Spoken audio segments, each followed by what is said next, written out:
Welcome to Motherland Origins, where we tell honest stories of Africa.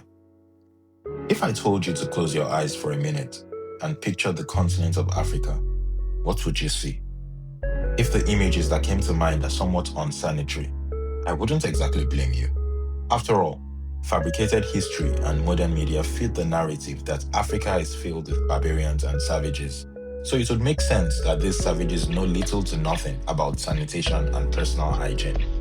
However, nothing could be further from the truth. Contrary to popular belief, hygiene in pre-colonial Africa was highly valued, culturally embedded, and adapted to diverse environments, climates, and societies across the continent. Practices varied enormously, from ancient Egyptian temple rituals to sub-Saharan communal customs and arid region innovations. But cleanliness was often tied to health, spirituality, social norms, and practical disease prevention.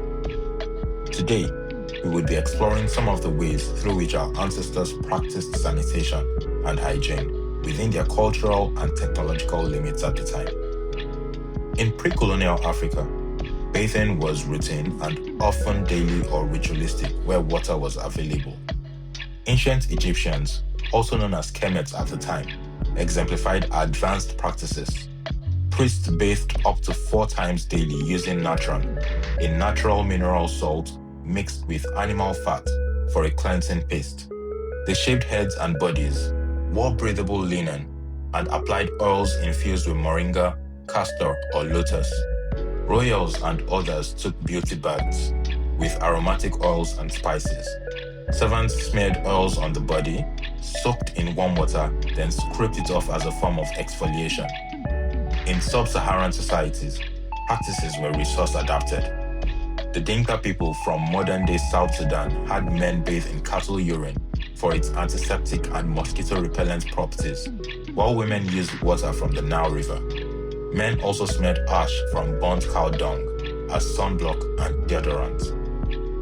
The Imba women from the regions now known as Namibia and Angola took daily smoke baths by burning antimicrobial camphora herbs and trapping the smoke under a blanket or squatting over it for deodorizing and cleansing perspiration. They applied ojuze paste, a mix of red ochre, fat, and sap for skin moisturizing, protection, and a pleasant aroma. In water-abundant areas, such as regions near Lake Victoria and those near West African rivers and lakes, communal bathing was common across ages and sexes, often serving social and practical purposes. Many West African societies viewed bathing as essential for health and social respect. Local soaps, which were usually made from plant ashes and fats, existed pre-colonization, along with perfumes and oils. Hand washing was emphasized, especially before meals eaten with hands. Beyond personal hygiene, sanitation and waste management was also enforced in pre-colonial Africa. Proactive and sustainable systems were enforced by customs and rulers. Many societies designated specific defecation areas far from homes, water sources, food zones, and sacred sites. Factors such as the direction of wind and water flow were also considered when designating such areas to ensure minimal contamination.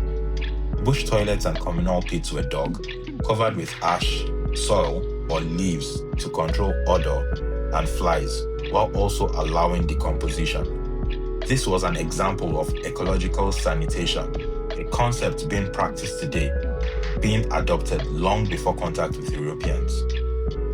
Human waste was sometimes composted into fallow fields for fertilizer under shifting cultivation.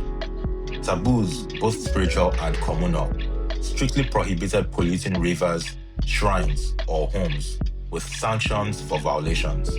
Elders and healers guided practices and ensured they were aligned with seasons and ecology. In the Gold Coast, modern-day Ghana, traditional rulers managed public health via communal labor, taboos, and regulations. Homes were usually sited away from swamps, while conduits and aqueducts supplied clean water and toilet facilities, ensured fecal diseases like cholera or dysentery were prevented. Waste handling, such as latrines outside homes, was often delegated to outsiders or slaves in some groups. While some of the pre-colonial African hygiene practices mentioned above may be seen today as crude, it should be noted that the people at the time acted within the context of their cultural and technological limits. For context, in European populations, which are wrongly portrayed today as being more sophisticated at the time, hygiene was more medically endorsed but less uniformly frequent. For example, doctors prescribed baths to prevent or cure illnesses.